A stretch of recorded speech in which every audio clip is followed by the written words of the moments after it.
बोलिए लक्ष्मी माता की जय। भक्तों, बड़े ही श्रद्धा भाव से आज महालक्ष्मी व्रत की कथा का श्रवण आप करेंगे।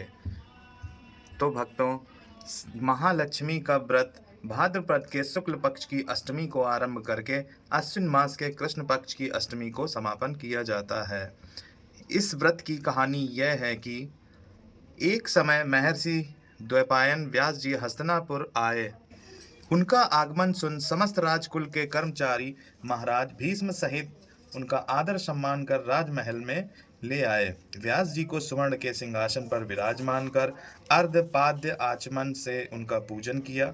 व्यास जी के स्वस्थ चित्त होने पर राजरानी गांधारी ने महर्षि व्यास जी से हाथ जोड़कर प्रश्न किया कि महाराज, आप त्रिकाल तत्वदर्शी हैं। आपसे हमारी प्रार्थना है कि स्त्रियों को कोई ऐसा व्रत व सरल पूजन बताइए जिससे हमारी राजलक्ष्मी सुख, पुत्र, पौत्र, परिवार सदा सुखी रहे। इतना सुनकर व्यास जी ने कहा कि हम ऐसे व्रत पूजन का उल्लेख कर रहे हैं जिससे सदा लक्ष्मी जी की स्थिर होकर सुख प्रदान करती रहेंगी। वह श्री महालक्ष्मी व्रत है जिनका पूजन प्रतिवर्ष आश्विन मास अर्थात कुंवार की कृष्ण पक्ष की अष्टमी को किया जाता है। तब राजरानी गांधारी ने कहा, महात्मन, वह व्रत कैसे आरंभ होता है, किस विधान से पूजन होता है, यह विस्तार से बताने का कष्ट करें। तब महर्षि जी ने कहा कि यह व्रत भाद्रपद शुक्ल पक्ष की अष्टमी के दिन सुबह व्रत का मन में संकल्प कर किसी जलाशय में जाकर स्नान कर स्वच्छ कपड़ा पहनकर ताजी दुर्वा से महालक्ष्मी जी को जल का तर्पण देकर प्रणाम करना चाहिए।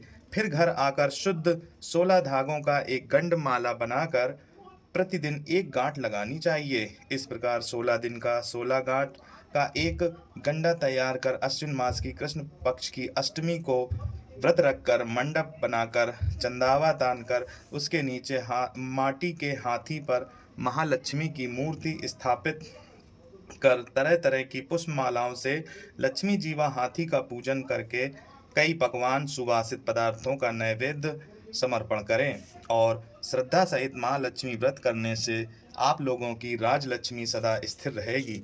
ऐसा विधान बताकर व्यास जी अपने आश्रम को प्रस्थान कर गए। इधर समयानुसार भाद्रपद मास की शुक्ल पक्ष की अष्टमी से समस्त राजघरानाओं की नारियों ने व नगर स्त्रियों ने श्री महालक्ष्मी व्रत का आरंभ कर दिया। बहुत सी नारी गांधारी के साथ प्रतिष्ठा मान हेतु व्रत का साथ देने लगी।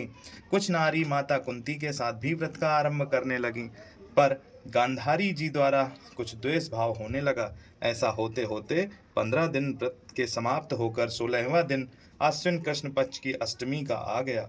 उस दिन प्रातःकाल से नर नारियों ने उत्सव मनाना आरंभ कर दिया और समस्त नर नारी राज महल में गांधारी जी के यहाँ उपस्थित हो तरह तरह से महालक्ष्मी जी के मंडप व माटी के हाथी बनाने सजाने की बड़ी तैयारियां करने लगीं। गांधारी जी ने नगर की सभी प्रतिष्ठित नारियों को बुलाने को सेवक भेजे, पर माता कुंती को नहीं बुलवाया और ना कोई सूचना भेजी। उत्सववाद की धुन गुंजारने लगी जिससे सारे हस्तिनापुर में खुशी की लहर दौड़ गई। माता कुंती ने इसे अपना अपमान समझकर बड़ा रंज बनाया और व्रत की कोई तैयारी ना की। इतने में महाराज युधिष्ठिर, अर्जुन, भीमसेन, नकुल, सहदेव सहित पांचों पांडव उपस्थित हो गए। तब अपनी माता को गंभीर देख अर्जुन ने प्रार्थना की, माता, आप इतनी दुखी क्यों हो? क्या हम भी आपके दुख का कारण जान सकते हैं और दुख दूर करने में भी सहायक हो सकते हैं? आप बताएं। जब माता कुंती ने कहा, बेटा, जाति अपमान से बढ़कर कोई दुख नहीं है। आज नगर में श्री महालक्ष्मी व्रत उत्सव में रानी गांधारी ने सारे नगर की औरतें सम्मान से बुलाई हैं, पर ईर्ष्यावश मेरा अपमान कर उत्सव में नहीं बुलाया। तो पार्थ ने कहा, माता, क्या वह पूजा का विधान सिर्फ दुर्योधन के ही महल में हो सकता है? आप अपने घर में नहीं कर सकती? तब कुंती ने कहा, बेटा, कर सकती हूँ, पर वह साज सामान इतनी जल्दी तैयार नहीं हो सकता, क्योंकि गांधारी के 100 पुत्रों ने माटी का विशाल हाथी तैयार करके पूजन का साज सजाया है। वह ऐसा विधान तुमसे ना बन सकेगा। उनके उत्सव की तैयारी आज दिन भर से हो रही है। तब पार्थ ने कहा, माता, आप पूजन की तैयारी कर नगर में बुलावा भेजें। मैं ऐसा हाथी पूजन को बुला रहा हूँ जो आज तक हस्तिनापुर वासियों ने न देखा और न पूजन किया होगा। मैं आज ही इंद्रलोक से इंद्र का हाथी ऐरावत जो पूजनीय है उसे बुलाकर तुम्हारी पूजा में उपस्थित कर दूंगा। आप अपनी तैयारी करें। इधर माता कुंती ने सारे नगर में पूजा का ढिंढोरा पिटवा दिया और पूजा की विशाल तैयारी होने लगी।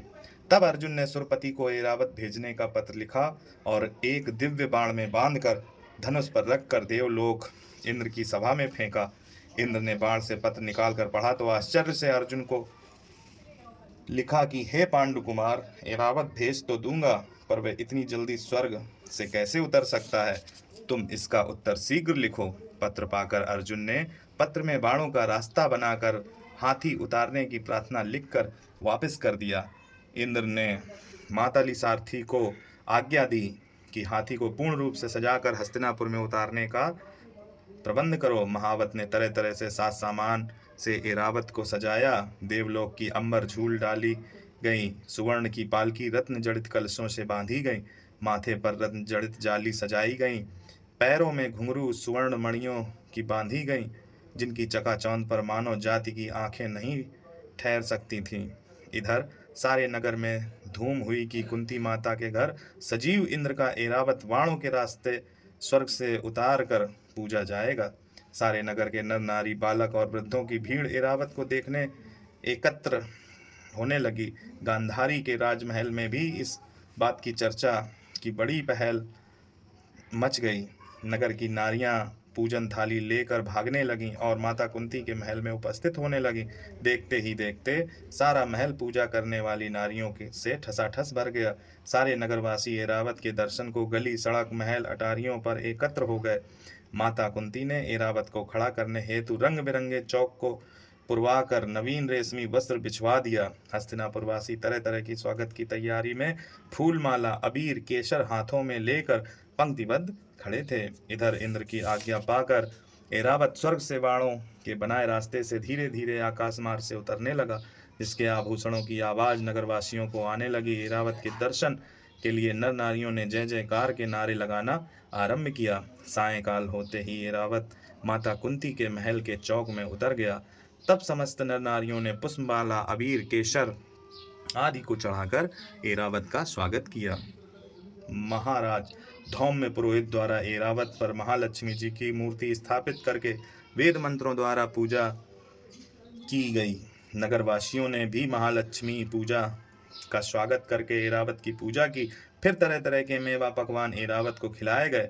ऊपर से जमुना जल पिलाया गया। फिर तरह तरह के पुष्पों की ऐरावत पर वर्षा की गई। पुरोहित द्वारा स्वस्ति पुण्याय वाचन कर व्रती नारियों द्वारा महालक्ष्मी जी का पूजन विधान से कराया। कुंती ने व्रत के डोरे के गंडा में 16वीं गांठ लगाकर लक्ष्मी के सामने समर्पण किया।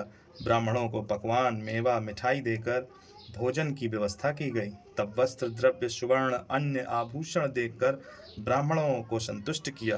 तत्पश्चात सभी व्रती नर नारियों ने श्री महालक्ष्मी जी की दीपक जलाकर प्रेम से संपूर्ण पूजन कर आरती आरंभ की। ऊंचा सो पुरवाटन गांव जहाँ के राजा, मंगल सेन ब्राह्मण देवता कहे कहानी, हमसे कहती तुमसे सुनती 16 बोल की एक कहानी। बोलिए लक्ष्मी माता की जय।